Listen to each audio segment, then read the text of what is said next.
This airplane is the Memphis Belle, which most people would know is the first B-17 to complete 25 missions in World War II. So we have to tell you, this is not the real Memphis Belle. This is the one they used for the movie, the Warner Brothers movie in 1990 that depicted the first crew to complete that mission. So this is the movie Memphis Belle. The real Memphis Belle is at Wright-Patterson being restored by the Air Force. So unfortunately, they won't let that one fly, but we're able to take this one around the country and put people on board, and they can actually take a flight in the airplane. That's how we support it and pay the bills. Let them climb in, and obviously everybody wants to sit in my seat, but they can't do that, but they can get in the nose and sit in the bombardier seat and kind of flow through the combat positions and get an idea of what a B-17 was like in flight. So most people know Robert Morgan was the commander of the, and he's the one that named the airplane the Memphis Belle. Crew of 10. So you would have the bombardier in the front of the nose with the Norden bomb sight, which was real secret, and then you had the navigator was in the nose as well. Pilot, co-pilot.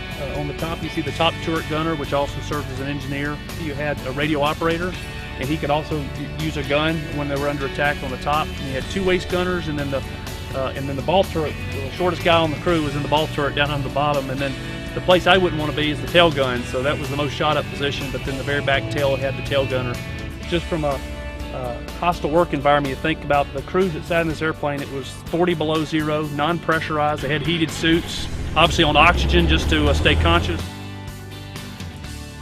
It would go anywhere from 6 hours on the short end to they flew 12, 13 hours. So it depends on how deep the strikes that they were going and where they launched out of with the airplane. So pretty long missions to say the least.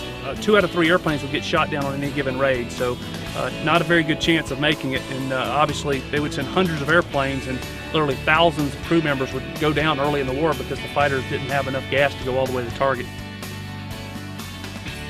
It truly was a flying fortress. They would put hundreds of airplanes together and obviously thousands of guns to protect the airplanes, and that's the only self-protection they had.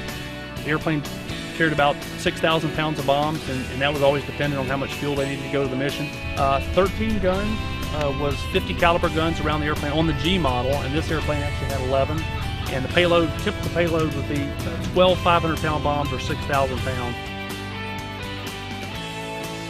We're a nonprofit 501c3 museum, so we get public support, and people come out and donate money and donate their time and talents to keep the airplane flying. And again, our goal is to keep it in the air and not in a museum, and that's where eventually we'll see all these airplanes parked in the museum, but hopefully we can do our part to keep it coming and so you can see it fly and hear it fly and actually take a flight on it.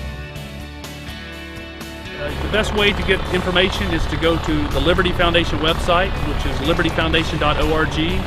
And that's the best way to get the information. It has phone numbers on there of where to donate, and if they contact us, anyone, it'll get to me or one of the other people there in the foundation, and we appreciate all the support.